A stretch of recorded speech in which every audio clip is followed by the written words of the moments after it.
হয়, ৰন্তু পানী ফুকন ডাঙৰীয়া, এই মুহূৰ্তত হয় টাইম মিটলৈ আপোনাক স্বাগতম জনাইছো। আৰু মই হয় আপোনাৰ পৰা জানিব বিচাৰিছো, সংবাদ মাধ্যমত এখন পত্ৰক লৈ চৰ্চা চলি আছে, য'ত আপোনালোকৰ সংগঠনৰ সদস্য নেতা শৃংখল চলিহাক প্ৰায় 1 মাহৰ বাবে বিশ্ৰাম দিছে। সমগ্ৰ ঘটনাটো কি? নহয়, আপোনালোকে দেখিছে যে দীঘলীয়া সময় বিৰামহীনভাৱে সাংগঠনিক কাম কাজবিলাক শৃংখল চলিয়াই চলাই লৈ গৈছে। হয় আৰু সেইকাৰণে কিছু ক্ষেত্ৰত বিৰামৰ প্ৰয়োজনীয়তা আছে। আমি আজিকালি কথা পাতি গম পাইছোঁ যে শাৰীৰিকভাৱে কোনোবাখিনিত অসুস্থ অনুভৱ কৰিছে। আৰু তাৰ সমান্তৰালভাৱে সামাজিক মাধ্যমতে হওক বা প্ৰচাৰ মাধ্যমৰ বিভিন্ন কোণত দেখিবলৈ পাব যে এচাম ন্যস্ত স্বাৰ্থজড়িত মহলে সস্তীয়া তৰল কথা বতৰাৰে শৃংখল চলিহাক সমালোচনাৰ কেন্দ্ৰ কৰি লৈছে।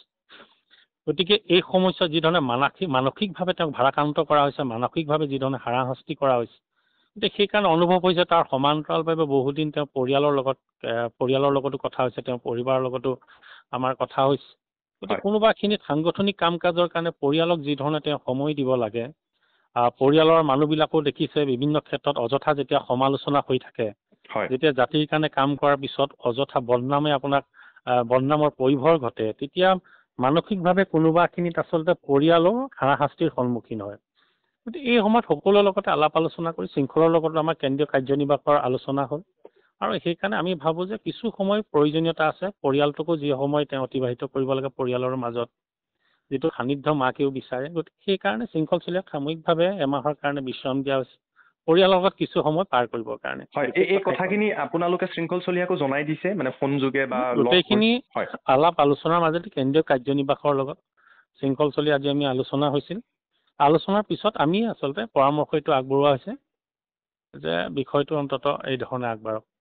হয়, আপোনালোকৰ পত্ৰখনত কেইবাটাও কথা উল্লেখ আছে যে সামাজিক মাধ্যমৰ পৰা তেওঁ আঁতৰি থাকিব লাগিব, সংগঠনৰ কাম কাজৰ পৰা তেওঁ আঁতৰি থাকক, সংবাদ মাধ্যমৰ পৰা তেওঁ আঁতৰি থাকক। মোৰ প্ৰশ্নটো হৈছে, আজি দিনৰ ভাগতো দেখিবলৈ পোৱা গৈছিলে শৃংখল চলিহাৰ লগতে বীৰলাচি থানাৰ যথেষ্ট সংখ্যক সদস্য এখন নাগৰিক সভালৈ গৈছিলে, আৰু এই নাগৰিক সভাখনৰ বাহিৰত ওলাই আহি সংবাদ মাধ্যমৰ আগত কিন্তু শৃংখল চলিহাই কৈছিলে যে এখন নাগৰিক সভা হৈ থকা নাই, ৰাজনৈতিক দলৰ সভা হৈছে। কিন্তু এই ঘটনাবিলাকৰ প্ৰেক্ষাপট চলি থাকোঁতে হঠাৎ আপোনালোকে যিটো বিশ্ৰাম দিছে বা অব্যাহতি দিছে, এই বিষয়টোক লগত ক'ৰবাত এতিয়া মানুহৰ মাজত প্ৰশ্ন উত্থাপিত হ'ব, হঠাৎ এই সিদ্ধান্তটো কিয়? কিয়নো আজি কিছু ঘণ্টাৰ আগলৈকে কিন্তু তেওঁক আমি শিৱসাগৰৰ নাগৰিক সভাৰ বাহিৰতো দেখিছোঁ বা যথেষ্ট এক্টিভ হৈ থকা দেখিছিলোঁ। নাই, এইটো অব্যাহতি নহয়। বীৰলাচি থানা অসমক যিহেতু আমি এটা পৰিয়াল বুলি কওঁ, হয় পৰিয়ালটোৰ সুখ দুখৰ লগত আমি সকলোৱে অংগাংগিকভাৱে আমি জড়িত হৈ থাকোঁ। আৰু পৰিয়ালৰ প্ৰত্যেকটো সমস্যা দেখিব আমি খুব সংঘবদ্ধৰূপে বীৰলাচি থানাৰ সাংগঠনিক কাম কাজবিলাক আমি আগবঢ়াই লৈ যাওঁ। ইয়াৰ ওপৰৰ পৰা তললৈকে তৃণমূল পৰ্যায়লৈকে কৰ্মীসকলে নিৰবিচ্ছিন্ন ৰূপত এই কাম কাজবিলাক আগবঢ়াই লৈ গৈ থাকে। হয় এতিয়া আপোনাক মই কৈছোঁ, আপুনি যদি কেইদিনমানৰ পৰা সামাজিক মাধ্যমটো চায়, সামাজিক মাধ্যমৰ পৰা এইকাৰণেই আঁতৰত থাকিব কৈছোঁ, যিহেতু মোবাইলটো খোলাৰ লগে লগেই বিভিন্ন কথা বতৰাবিলাক আহে, যিটোৱে তেওঁক ভাৰাক্ৰান্ত কৰি তোলে। শৃংখল চলিহাৰ লগত আজি মোৰ এঘণ্টামানৰ আমাৰ কথা বতৰা হৈছে, বাৰ্তালাপো হৈছে।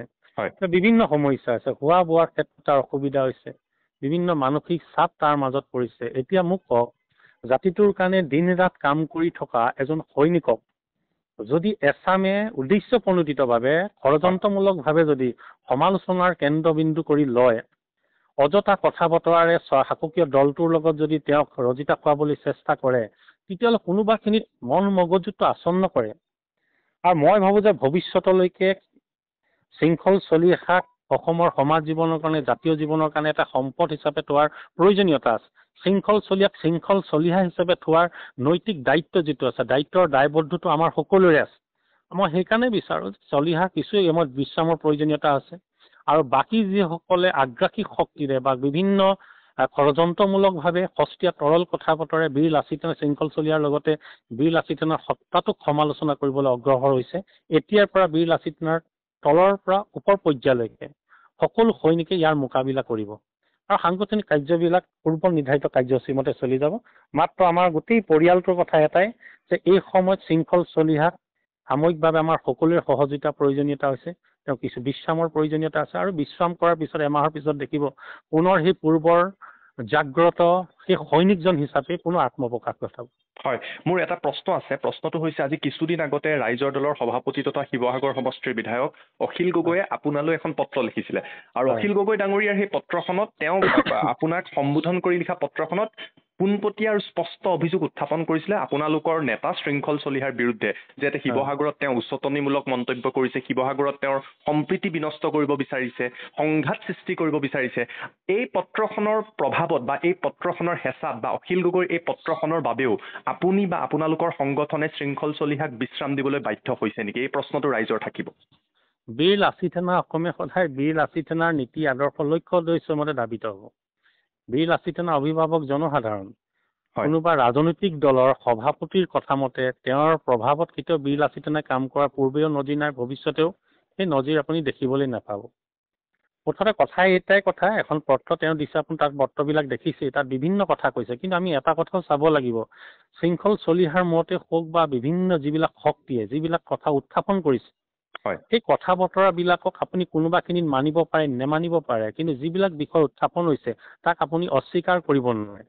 গতিকে আমি চাব লাগিব আমাৰ মনত যিবিলাক ভয় শংকা আছে, ভয় শংকাবিলাক নিৰাময় কৰিবৰ কাৰণে বৰ্তমান সময়ত আমি কাম কৰিব লাগিব। গতিকে সেই কথাটো যিখন চিঠিৰ কথা কৈছে, সেইখন চিঠিটো এটা ঘৰুৱাভাৱে দিয়া চিঠি। হয় গতিকে সেই চিঠিৰ কোনো কথা ইয়াৰ কথাটো লৈ নাই, মাত্ৰ এটাই কথা, বীৰ লাচিত সেনাৰ সমগ্ৰ পৰিয়ালটো এই সময়ত শৃংখল চলিয়া কিছু জিৰণিৰ প্ৰয়োজনীয়তা অনুভৱ কৰা হৈছে আৰু এই কথাখিনি আলাপ আলোচনাৰ মাজতে তেওঁৰ পৰিয়ালৰ লগতো কথা পতা হৈছে। পৰিয়ালটো এটা সামূহিক সিদ্ধান্ত, শৃংখল চলিয়াক আপোনালোকে দেখিব কেইদিনমানৰ পিছত। হয় মোৰ শেষৰটো প্ৰশ্ন মই আপোনাৰ পৰা জানিব বিচাৰিছোঁ, এই উজনি অসমত আজিও যথেষ্ট দল সংগঠন একত্ৰিত হৈ আছে এটা বিষয়ক লৈ, যিটো মিয়া বিতৰ্ক চলি আছে বা যি সন্দেহজনক নাগৰিকৰ এটা বিষয়ক লৈ চলিছে যে উজনি অসমৰ পৰা তেওঁলোক আঁতৰি যাব লাগিব আৰু বীৰ লাচিত সেনাৰ যথেষ্ট সদস্যও এই বিষয়টোক লৈ আছে। ইয়াক লৈ, এই সমগ্ৰ বিষয়টোক লৈ বীৰ লাচিত সেনাৰ নেতা হিচাপে বা সংগঠন হিচাপে আপোনালোকৰ স্থিতিটো কি? পূৰ্বৰ স্থিতি আমাৰ বাহাল থাকিব। আমি আগৰ এইটো এতিয়াৰ কথা নহয়, এইটো বহুত দীৰ্ঘদিনীয়া আমাৰ দাবী আছিল যে যিবিলাক সন্দেহযুক্ত নাগৰিক বিভিন্ন ঠাইত আহি আমাৰ চৰকাৰী ভূমি হওক বিভিন্ন ঠাই বেদখল কৰি ৰাখিছে, তেওঁলোকে আহি আমাৰ জনবিন্যাস সলনি কৰিছে, জনগাঁথনি ব্যাপক সাল সলনি কৰিছে। তাৰ সমান্তৰালভাৱে আমাৰ ৰাজনৈতিক ক্ষেত্ৰখনত আমি যিটো প্ৰভুত্ব প্ৰতিষ্ঠা কৰাৰ কথা কৈছিলোঁ, সেই প্ৰভুত্ব কোনোবাখিনি বিঘ্নিত কৰা আমি দৃষ্টিগোচৰ হৈছে। আৰু আমি দেখিছোঁ যে এই মানুহবিলাকৰ আগ্ৰাসনে ইয়াত থকা খিলঞ্জীয়া মানুহৰ কোনোবাখিনিত ভয় শংকাৰ ভীতিৰ তেওঁলোকে তৈয়াৰ কৰিছে। বিভিন্ন মাদক দ্ৰব্যৰ লগত ৰাগিয়াল দ্ৰব্যৰ পৰিভৰ ঘটিছিল, অসামাজিক কাম কাজবিলাক লাহে লাহে বাঢ়িবলৈ আৰম্ভ কৰিছিল। গতিকে ইয়াৰ পৰা সমাধান নিশ্চিতভাৱে বিচাৰিছে। যোৱা সময়ছোৱাত চৰকাৰখনে কৰা নাই, সেইকাৰণে আমাৰ নিজৰ সাংগঠনিকভাৱে কিছু ক্ষেত্ৰত জাতি উদ্ধাৰ এই মহাসংগ্ৰামখনক আমি আগবঢ়াই নিবৰ কাৰণে চেষ্টা কৰিছোঁ। আৰু সেইকাৰণে ইয়াৰ যিটো ধাৰা, যিটো প্ৰাবল্য, এই ধাৰাটো নিশ্চিতভাৱে থাকিবই। আৰু বিভিন্নখন সন্দেহযুক্ত যিবিলাক নাগৰিক আছে বেদখল মুক্ত কৰাৰ ক্ষেত্ৰত চৰকাৰখনে যিটো পদক্ষেপ লৈছে তাত আমি সমৰ্থন জনাইছোঁ। কিন্তু সমৰ্থন জনোৱাৰ সমান্তৰালভাৱে ইয়াৰ স্থায়ী যিটো আমি সমাধান বিচাৰিছোঁ, এই মানুহখিনি এঠাইৰ পৰা বেলেগলৈ গৈছে, যাতে এই মানুহখিনিক চিনাক্তকৰণ কৰি যদি বিদেশীয় তেওঁলোকক বহিষ্কাৰ কৰাৰ যিটো ব্যৱস্থা চৰকাৰখনে কৰিব লাগে, তাৰ কাৰণে আহিবলগীয়া সময়ত প্ৰবল জনমত তৈয়াৰ কৰি সাংগঠনিক কাৰ্যসূচী নিশ্চিতভাৱে গ্ৰহণ কৰা হ'ব। হয়, ধন্যবাদ জনাইছোঁ ৰন্তু পানীফুকন ডাঙৰীয়া সবিশেষ তথ্য জনোৱাৰ বাবে।